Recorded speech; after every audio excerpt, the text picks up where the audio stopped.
Não tem como eu participar de algo que não esteja diretamente ligado com aquilo que eu acredito. Quando eu estava ajudando comunidades quilombolas, indígenas, quando eu estava trabalhando com as pessoas em situação de rua, quando eu estava trabalhando com as mulheres em situação de violência doméstica, quando eu estava trabalhando, sabe, assim, nas comunidades, na associação de bairros, de moradores. E no momento que eu busquei a minha origem, eu sabia onde que eu tinha que ir, que era na escola de samba.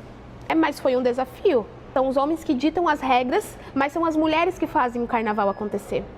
São as mulheres que trabalham no carro, fazem a fantasia, fazem isso, compram isso, produzem isso, costuram, fazem a comida, fazem todo o processo criativo do carnaval.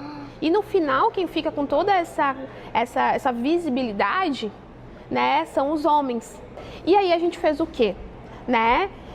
A gente fez um processo de retomada e eu tive que ter essa força de acreditar nisso. E eu tive pessoas que tiveram que acreditar em mim também, mas ao mesmo tempo teve muitas pessoas que não acreditaram.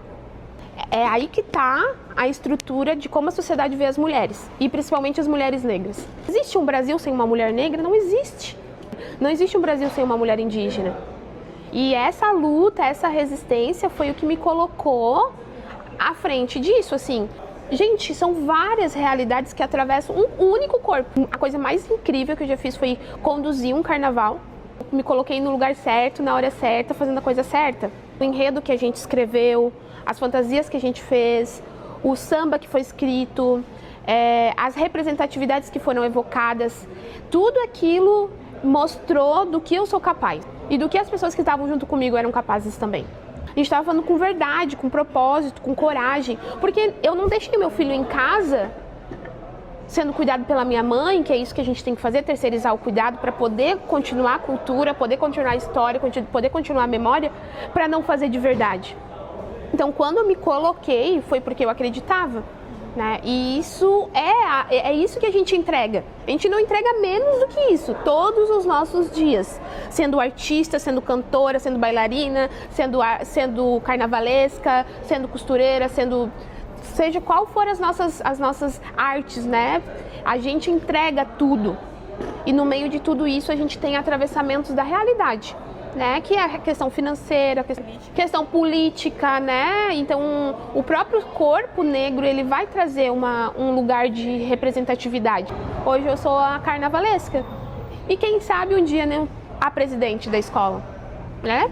Porque eu sei da capacidade que eu tenho e carnavalesco é um título, né? É um título que não precisa ser para sempre, mas presidência é diferente. Ela comanda toda a estrutura, né? E no samba enredo que a gente trouxe, que falava sobre a Tapera, sobre o Quilombo, sobre a Dona Nete, sobre a Conceição, eu também estava naquele enredo. As outras que nunca apareceram também estavam naquele enredo. A realidade daquilo que precisa ser evidenciado, que é o quê? As mulheres negras tendo visibilidade, né? Isso assim, o carnaval ele é um livro, né, que corre na avenida. Ele vai dizer a que veio, com todas as suas problemáticas, assim, né? E que exista muito mais, assim, espaço para isso, para as mulheres escreverem, participarem do carnaval, né? Serem lideranças dentro do carnaval, dentro das suas escolas de samba, né? Então, assim, a gente precisa sim dessa reorganização. Porque não é mais a sociedade que vai ditar os lugares das mulheres, né? É as mulheres que vão ditar os seus próprios lugares.